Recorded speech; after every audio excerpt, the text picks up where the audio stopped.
ერიადისა და ისლამაბადის თანამშრომლობა მრავალ ათწლეულს ითვლის.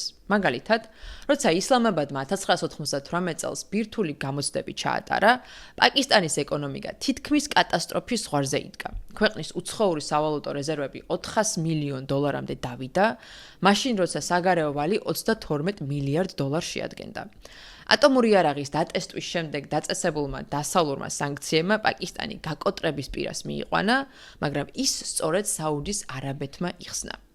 ერიადი ისლამაბადს დღეში 50,000 ბარელი ნავთობის მიწოდებაზე დათანხმდა მთელი წლის მანძილზე, 3 წლიანი გადახდის პირობით. მოგვიანებით კი საუდის არაბეთმა პაკისტანს ეს დავალიანება აპატია და დახმარებაც ჩაუთვალა. ამ დროს ნავთობის ფასები $10-მდე იყო დაცემული ბარელზე, რის გამოც პაკისტანის დახმარებისათვის საუდის არაბეთმა თვითონ ბიუჯეტური დეფიციტი განიცადა.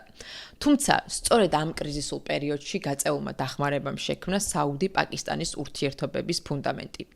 2018 წლის ფინანსური კრიზისის დროსაც ისლამაბადს ისევ ერიადი დაუდგა გვერდში $6 მილიარდ დახმარებით.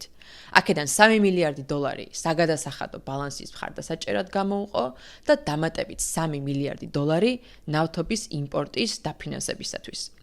თუმცა რეალური გარდამტეხი ეტაპი ამ ურთიერთობაში სწორედ ახლა დგება თავდაცვის ხელშეკრულების დადების შემდეგ.